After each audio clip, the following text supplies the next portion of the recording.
नमः शिवाय। ये ज्योतिर्लिंग सोमनाथ नाम से संसार में प्रसिद्ध है। ये गुजरात प्रांत के कठियावाड़ क्षेत्र के समुंदर के किनारे मंदिर में स्थित है। पहले इस क्षेत्र का नाम प्रभास क्षेत्र से जाना जाता था। यहीं भगवान श्री कृष्ण ने जरा नामक व्याध के बाण को निमित्त बनाकर अपनी लीला का स्मरण किया था। यहाँ के ज्योतिर्लिंग की कथा पुराणों में इस प्रकार बताई गई है। दक्ष प्रजापति की 27 कन्याएं थी।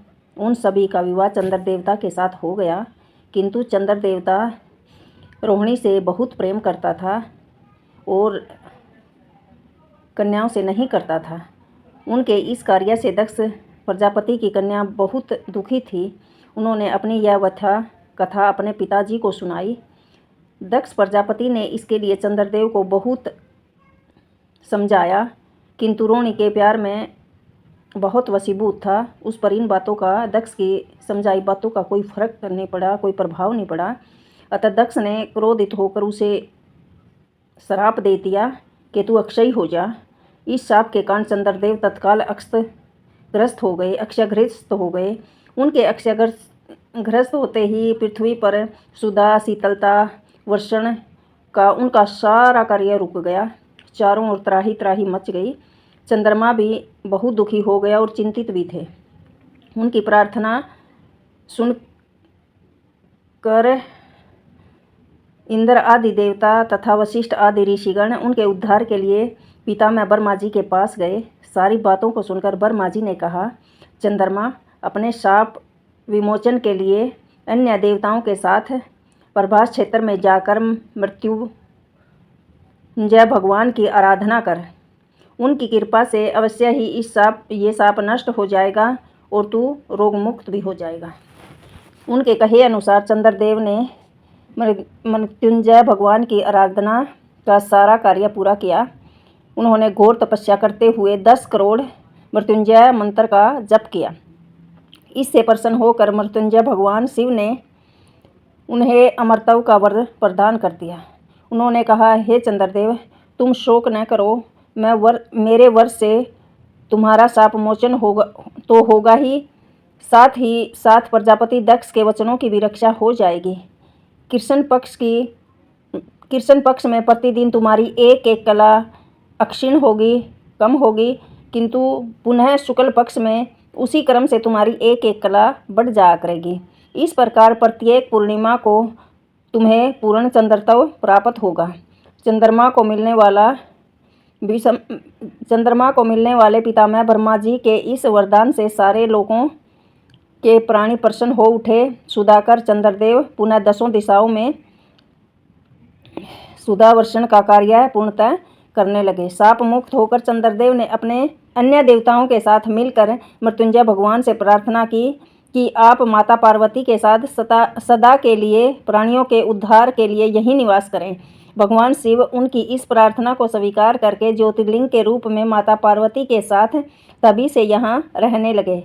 पावन प्रभास क्षेत्र में स्थित इस सोमनाथ ज्योतिर्लिंग की महिमा महाभारत, श्रीमद् भागवत तथा स्कंद पुराणों में भी विस्तार पूर्वक बताई गई है। चंद्रमा का एक नाम सोम भी है। उन्होंने भगवान शिव को ही अपना नाथ स्वामी मानकर यहाँ तपस्या की थी। अतः इस ज्योतिर्लिंग को सोमनाथ कहा जाता है। इसके दर्शन, पूजन, आराधना से भक्तों के जन्म जन्मांतर के सारे रोग दोष नष्ट हो जाते हैं। वे भगवान शिव और माता पार्वती की कृपा के पात्र बन जाते हैं। मोक्ष का मार्ग उनके लिए सहज हो जाता है। वो मोक्ष प्राप्त कर लेते हैं। उनके लौकिक परलौकिक सारे काम सफल हो जाते हैं। ओम नमः शिवाय। आरती। तारों में चंद्र समान आप गुरुदेव तुम्हारी जय हो। गुरुदेव तुम्हारी जय होवे, महादेव तुम्हारी जय होवे। तारों में चंद्र समान आप गुरुदेव तुम्हारी जय होवे। इस नैया की पतवार आप गुरुदेव तुम्हारी जय होवे। इस नैया की पतवार आप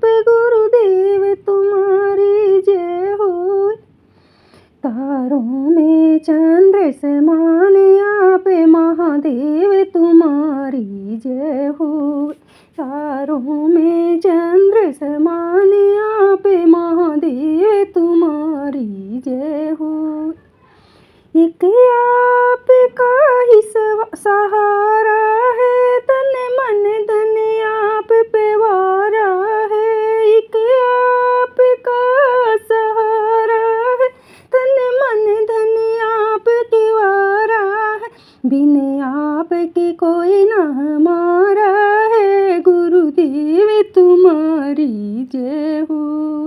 बिन आपके कोई ना हमारा है, गुरुदेव तुम्हारी जय हो।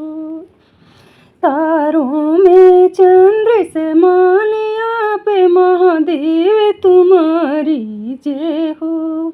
महादेव तुम्हारी जय हो, वे गुरुदेव तुम्हारी जय हो।